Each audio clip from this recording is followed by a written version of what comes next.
Niseme ni kama Mungu tu ndiye aliyeleta maana. Yaani mimi unasikia? Yaani mpaka mimi mwenyewe hapa nimedisi kutetemeka. Haswa kwa uliopitia wewe. Mimi nina roho ndogo, naweza mapema nikaondoka duniani. Ila nikwambia kitu kimoja, sawa? Kwa jinsi ulivyopata mateso hayo, sawa? Yaani mateso wewe ambao umepata, yule hastahili kabisa kuishi duniani. Unasemaje wewe? Hastahili kuishi duniani. Sikia nikwambie, umesikia? Yaani fanya yote. Lakini kaa mbali na maisha yangu. Tumeelewana? Nini tena? Unaona rahisi eh?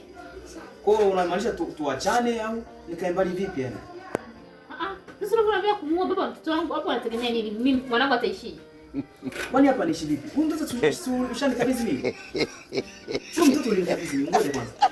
Huyu mtoto ulinikabidhi mimi. Nimekukabidhi damu yako. Ushanipa mimi. Unijibu nikabidhi baba. Ni damu yako hii. Sikia nikwambie. Tumekutana.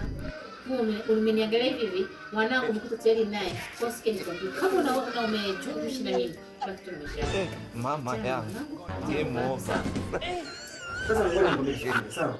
Yule kidogo akuue, sawa? Ukanusurika, sawa? Ukaja kwangu, sawa? Nikakufanya ukapendeza kama unavyoona nini sasa hivi. Sasa mimi natakwambia kwamba yule yani mpaka sasa hivi anastahili kuondoka katika dunia kwa sababu bado yeye anakufuatilia kwenye maisha yako. Unasemaje?